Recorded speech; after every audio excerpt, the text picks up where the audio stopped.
Salam sehat, jumpa lagi di channel Tanya Dokter Paran. Video kali ini saya akan menjawab pertanyaan dari Benny Nurdianto.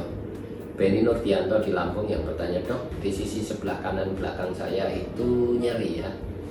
Secara visual tidak bisa kelihatan apa-apa tapi nyeri sekali. Ini apa dan bagaimana penanganannya ya?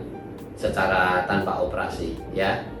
Sebelum saya menjawab pertanyaan dari Benny Nurdianto di Lampung, saya ingatkan teman-teman yang mau bertanya pada saya, silahkan tulis di link Tanya Dokter Paran. Saya akan jawab dan upload di channel YouTube Tanya Dokter Paran.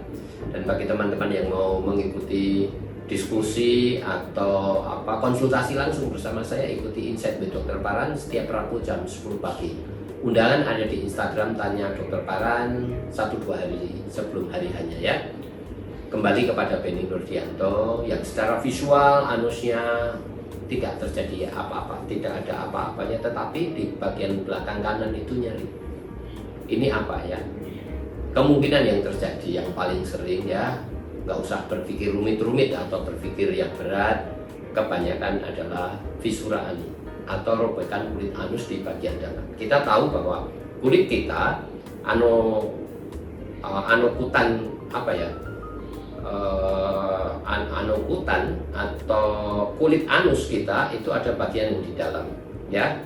Anus kita ada sekitar 4 cm rata-ratanya. Sepertiganya itu berupa kulit ya, non keratinizing skin, artinya kulit yang tidak ada kelenjar minyak atau rambut, tetapi yang di luar ada kelenjar minyak, ada rambutnya ya. Tetapi kalau yang di dalam itu juga kulit ya. Sepertiga dari 4 cm itu berupa kulit ya. Kemudian ada linea dentata atau linea pectinea atau garis pembatas antara kulit dan selaput lendir di atasnya.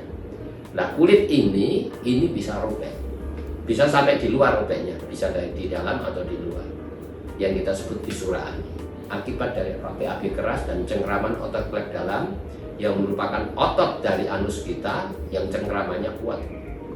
Jelas ya? Yang menyebabkan terjadinya robekan yang kita sebut fisura ani. Kalau fisura aninya belum kronis, belum sampai 8 minggu katakanlah, secara waktu, ukuran waktu, maka belum ada benjolan di luar.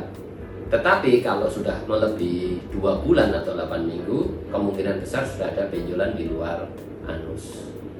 Tetapi selama 8 minggu itu BAB-nya nyeri.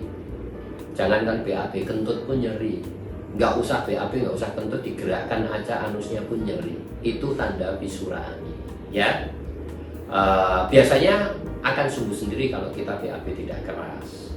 Tetapi kalau tidak sembuh bisa dicoba dengan ditetesi obat tetes ya, untuk menumbuhkan jaringan di antara tepi lukanya ya.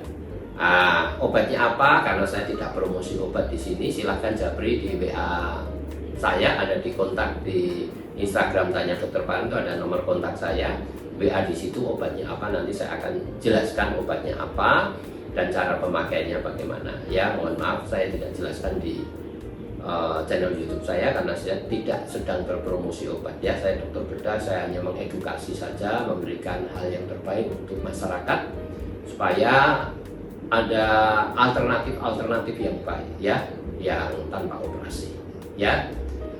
Kalau dengan pengobatan itu dan BAB tidak keras, tidak sembuh, baru dilakukan tindakan operasi yang ringan saja yang namanya lateral internal sphincterotomy atau LIS. Ingat ya, LIS, lateral internal sphincterotomy, itu yang angka kesembuhannya yang baik untuk fisura ani. Di luar itu bisa, tetapi angka kesembuhannya tidak setinggi lateral internal sphincterotomy. Mengapa begitu? Ya itu dari penelitian ya. Penelitian sudah dilakukan di banyak negara dan di banyak pasien. Lateral internal sphincterotomy itu yang terbaik. Metode yang lain ya bisa, tetapi tidak sebaik LIS. Jelas ya? Benny di Lampung, semoga ini bisa menjawab. Kemungkinan penyakitnya adalah fisura ani, maka BAB selalu tidak boleh keras. Caranya banyak makan serat, sayur, buah, dan banyak minum. Olahraga yang cukup supaya gerakan ususnya baik, sehingga masa transit makanan kita 8-12 jam sudah keluar, maka pasti keluarnya tidak keras. Kira-kira itu Benny di Lampung, semoga bisa menjawab. Dan silahkan teman-teman yang mau bertanya kepada saya, tulis di link Tanya Dokter Paran. Saya akan jawab dan upload di channel YouTube Tanya Dokter Paran. Dan yang mau diskusi langsung bersama saya, ikuti Insight with Dokter Paran setiap Rabu jam 10 pagi. Undangan ada di Instagram Tanya Dokter Paran 1-2 hari sebelumnya ya.